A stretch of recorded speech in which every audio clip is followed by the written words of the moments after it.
Sidhu Moosewala, Bohemia, Brown boys in the building.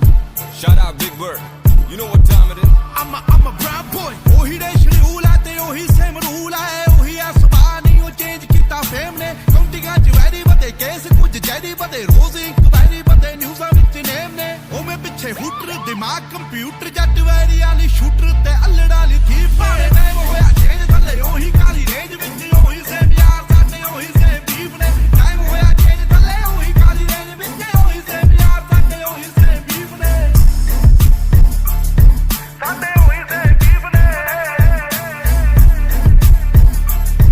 ਸਾਡੇ ਉਹੀ same beef ਨੇ ਕੰਮ ਵੱਡੇ ਗੱਲਾਂ ਛੋਟੀ ਹਲੇ ਵੀ ਸਿਰੇ ਵਿੱਚ ਪਰਦੇਸਾਂ ਵਾਲੀ ਟੋਪੀ ਮੁੰਡੇ ਅਮੀਰ ਹੋ ਗਏ ਮੇਰੀ ਰੀਸਾਂ ਲਾ ਪਰ ਰੈਪ ਗੇਮ ਦਾ ਹਲੇ ਵੀ ਮੇਰੇ ਮੋਢਿਆਂ ਤੇ ਭਾਰ ਪਰ ਮੇਰੇ ਮਨ ਚ ਨੀ ਗੱਲ ਖੋਟੀ ਮੇਰੀ ਦੁਆ ਬਈ ਸਾਰੇ ਬਹਿ ਕੇ ਖਾਣ ਰੋਟੀ ਹੁਣ ਮੇਰੀ ਜ਼ਿੰਦਗੀ ਚ ਹੋਰ ਸਿਲਸਿਲੇ ਬਥੇਰੇ ਰੈਪ ਗੇਮ ਹੁਣ ਮੇਰੇ ਅੱਗੇ ਗੱਲ ਛੋਟੀ ਉਹ ਵੀ ਦੌਰ ਸੀ ਜਦੋਂ ਮੈਂ ਛੱਡਿਆ ਪਿਸ਼ੌਰ ਫਿਰ ਕੈਲੀਫੋਰਨੀਆ ਦੀ ਗਲੀਆਂ ਚ ਕੱਢੀ ਮੈਂ ਡੌਰ ਪਰ ਹੁਣ ਵੀ ਮੂਸੇ ਤੋਂ ਲਾਹੌਰ ਸਾਡੇ ਉਹੀ ਸੇਮ ਬੀਫ ਨੇ ਹੁਣ ਮੌਤ ਕਿਵੇਂ ਲੁੱਟੇ ਨਾ ਕਮਾਇਆ ਜਿਹੜਾ ਜ਼ਮੀਨ ਤੇ ਹੁਣ ਇੰਡਸਟਰੀ ਰਿਸਪੈਕਟ ਕਰੇ ਨਾਜ਼ ਮੈਨੂੰ ਮੇਰੀ ਟੀਮ ਤੇ ਪਰ ਕਦੇ ਕਦੇ ਅਜੇ ਵੀ ਨਹੀਂ ਆਂਦਾ ਮੈਨੂੰ ਆਪ ਤੇ ਯਕੀਨ ਕੇ ਮੈਂ ਜਦੋਂ ਦੀ ਦਿਨਾਲੀ ਕੱਢੀ ਇੰਡਸਟਰੀ ਨੂੰ ਗਾਲੀ ਕੱਢੀ ਉਸ ਦਿਨ ਦੀ ਕਮਾਈ ਮੋਟੀ ਮੇਰੀ ਜ਼ੈਕਟਾਂ ਚੋਂ ਹੁਣ ਕੋਠੀ ਮੇਰੀ